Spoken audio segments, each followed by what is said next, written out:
कैसे उत्पन्न हुआ है भगवान शिव से वास्तु पुरुष? भगवान शिव के पसीने से वास्तु पुरुष की उत्पत्ति हुई है। भगवान शिव का पसीना धरती पर गिरा तो उससे ही वास्तु पुरुष उत्पन्न होकर जमीन पर गिरा।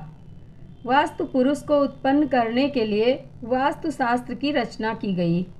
वास्तु पुरुष का असर सभी दिशाओं में रहता है। इसके बाद वास्तु पुरुष के कहने पर ब्रह्मा जी ने वास्तु शास्त्र के नियम बनाए, जिनके अनुसार कोई भी मकान या इमारत बनाई जाती है। इसके बाद भूमि पूजन से गृह प्रवेश तक हर मौके पर वास्तु पुरुष की पूजा का महत्व है, जिसके साथ ही भगवान शिव, गणेश और ब्रह्मा जी की पूजा जरूर करनी चाहिए। इससे भूमि शुद्ध हो जाती है और वहाँ जगह पर रहने वाले लोग किसी भी तरह परेशान नहीं होते। भूमि पूजन से गृह प्रवेश तक वास्तु पूजा जरूरी। पुराणों के अनुसार किसी भी तरह के निर्माण कार्य के मौके पर वास्तु पुरुष की पूजा की जाती है। ऐसा करने से शुभ फल मिलता है। इसलिए सबसे पहले भूमि पूजन के समय वास्तु देवता की पूजा की जाती है। इसके बाद नींव खोदते समय, मुख्य द्वार लगाते समय और गृह प्रवेश के दौरान भी वास्तु पुरुष की पूजा करने का विधान बताया गया है। इससे उस घर में रहने वाले लोग हर तरह की परेशानियों से दूर रहते हैं। उनको हर तरह का सुख और समृद्धि भी मिलती है। वास्तु पुरुष हैं भवन के मुख्य देवता। वास्तु पुरुष को भवन का प्रमुख देवता माना जाता है। वास्तु शास्त्र के अनुसार वास्तु पुरुष भूमि पर अधोमुख स्थित है। अधोमुख यानी उनका मुंह जमीन की तरफ और पीठ ऊपर की ओर है।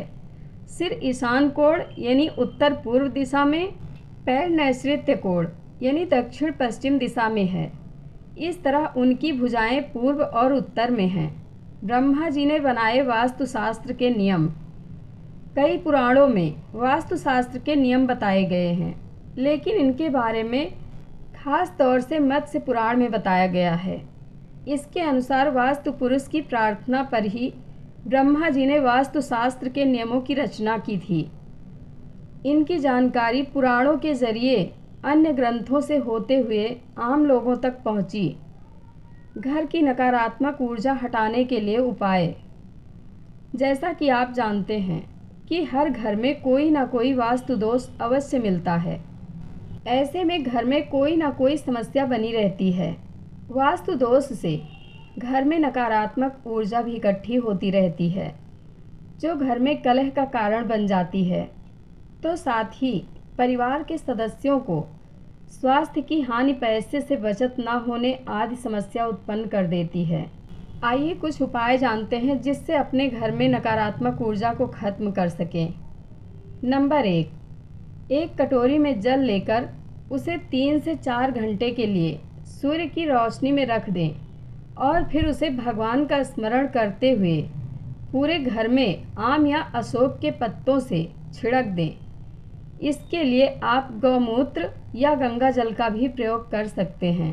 नंबर 2, घर में आप गूगल की धूप जलाकर किसी भी मंत्र का जप करते हुए पूरे घर में घुमाएं। ये भी नकारात्मक ऊर्जा को घर से बाहर करने का उत्तम उपाय है। नंबर 3, शाम के समय घर के सभी कोनों में नमक बिखरा दें और सुबह उस नमक को बाहर फेंक दें। कोनों की सफाई कर दें। नमक को नकारात्मक ऊर्जा को खत्म करने वाला माना गया है। आप पोछा लगाते समय पानी में थोड़ा सा नमक मिला सकते हैं। नंबर 4, घर में हर रोज़ कुछ समय के लिए भजन कीर्तन अवश्य लगाएं या पूजा करते समय घंटी आदि बजाते हुए मधुर स्वर में भजन का गायन करें। नंबर 5, शंख की ध्वनि भी इस कार्य के लिए उत्तम मानी जाती है और शंख से घर में जल भी छिड़क सकते हैं। एक अन्य मान्यता के अनुसार घर में शंख रखना शुभ नहीं माना जाता। ये केवल मंदिर में ही रखना चाहिए। नंबर 6, यदि आप किसी ऐसे घर में प्रवेश करते हैं जहां पहले अन्य कोई रहता था, तो उनके द्वारा छोड़ी हुई नकारात्मक ऊर्जा दूर करने के लिए सबसे बेहतर उपाय है कि आप घर में पहले रंग रोगन करवा लें। उसके बाद घर में प्रवेश करें। नंबर 7, घर की सभी खिड़कियों को हर रोज़ कम से कम 20 मिनट के लिए अवश्य खोलना चाहिए। नंबर 8, गाय के देसी घी का दीपक हर रोज़ घर में जलाना भी घर की नकारात्मक ऊर्जा को दूर करता है।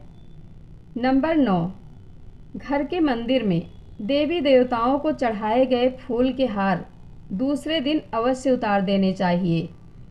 पुराने फूल भी नकारात्मक ऊर्जा देते हैं। नंबर 10, धूल, मिट्टी, कबाड़, खराब बिजली के उपकरण भी घर से हटा देने चाहिए। ये भी नकारात्मक ऊर्जा देने वाले होते हैं। नंबर 11, घर में तुलसी का पौधा अवश्य लगाएं।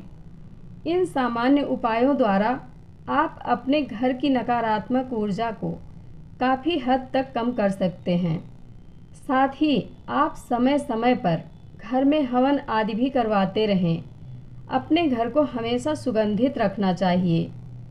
सुबह सुबह अपने घर में ताज़े फूल लाकर अपने घर में खुशबू फैलाएं।